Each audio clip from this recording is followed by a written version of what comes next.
Hey guys, so today we are starting literature and disability. And trust me, this subject is not just for exams, it actually changes how you look at people and even yourself. आज हम बात करेंगे trying to grow की एक ऐसी story जो सिर्फ disability के बारे में नहीं है बल्कि आइडेंटिटी, सेल्फ वर्थ और सोसाइटी के जजमेंट के बारे में भी है. And if you understand this properly, you can easily write a full 10 marker answer in exams. So stay till the end. So first of all, I'll give you the introduction. Author का ठीक है. तो trying to grow is written by Firdaus Kanga in 1991. Firdaus Kanga himself had a physical disability called brittle bone disease. इसलिए जो भी story है it feels very real, very personal. This novel is semi autobiographical, मतलब author ने अपनी लाइफ के एक्सपीरियंसेस का story के थ्रू प्रेजेंट किया है. इसमें जो मेन कैरेक्टर है, द मेन कैरेक्टर का नाम है ब्रिट. ब्रिट एक ऐसा लड़का है जिसका बॉडी फिजिकली वीक है, उसकी बोन्स इजीली ब्रेक हो जाती हैं. बट इम्पॉर्टेंट पॉइंट क्या है, प्रॉब्लम उसकी बॉडी में नहीं है, प्रॉब्लम सोसाइटी के बिहेवियर का है. तो जो एग्ज़ाम्स में जो कोर आइडिया है बेसिकली एग्ज़ाम्स के लिए जो बहुत ज़्यादा इम्पॉर्टेंट है, ये टेक्स्ट एक सिंपल मैसेज देता है: disability is not inability, society disables people more than their bodies. इस कॉन्सेप्ट को हम बोलते हैं सोशल मॉडल ऑफ डिसेबिलिटी. मतलब प्रॉब्लम इंसान में नहीं, सिस्टम में होती है. तो अब मैं आपको स्टोरी का एक्सप्लेनेशन दूंगी. ब्रिट एक पारसी फैमिली से बिलोंग करता है और मुंबई में रहता है. बचपन से ही लोग उसको डिफरेंट ट्रीट करते थे. उसको पिटी मिलता है, रिस्पेक्ट नहीं मिलता है. लोग अज्यूम करते हैं कि वो कुछ नहीं कर सकता. बट स्लोली ब्रिट स्टार्ट्स अंडरस्टैंडिंग लोगों की सोच ज़्यादा लिमिटेड है, उसकी बॉडी में नहीं है.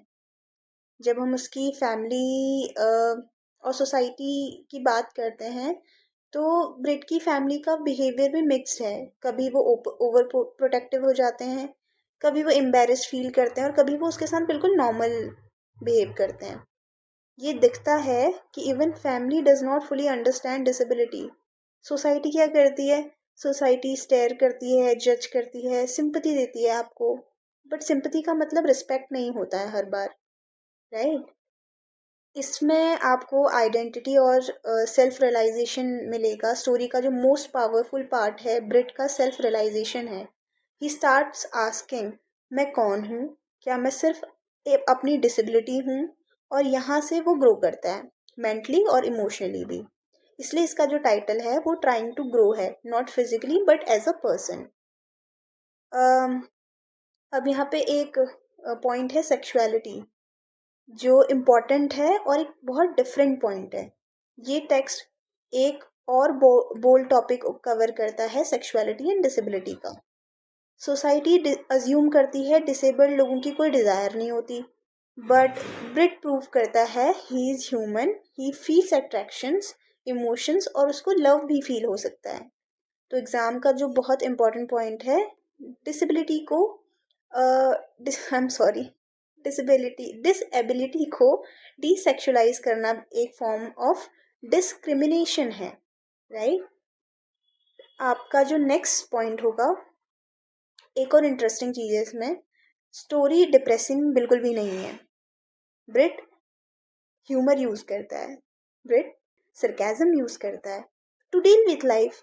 तो ये शो करता है कि disabled people are not always sad, they are normal individuals with personality.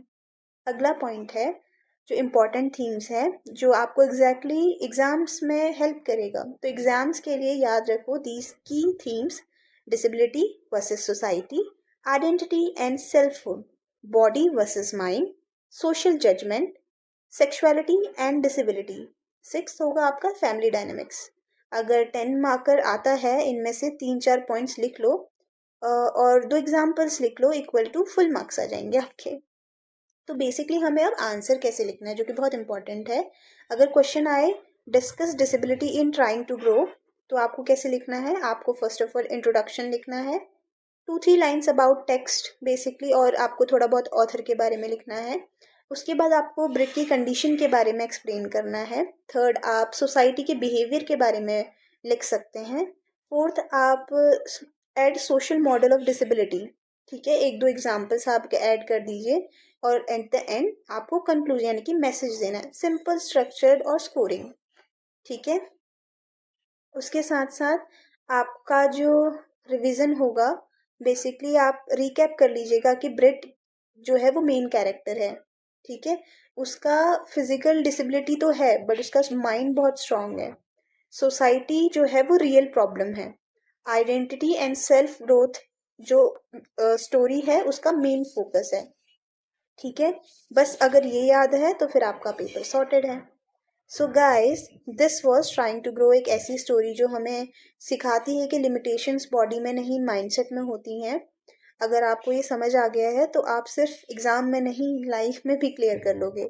तो ठीक है, मैं आपको एक बार जो नेक्स्ट वीडियो होगी, या हाँ, मैं जो नेक्स्ट वीडियो है वह बेसिकली एग्जैक्टली स्टोरी क्या क्या है वो मैं आपको बताऊंगी। ठीक है, एंड यस, ग्रो करना है, परफेक्ट नहीं बनना है। ठीक है गाइस, बाय।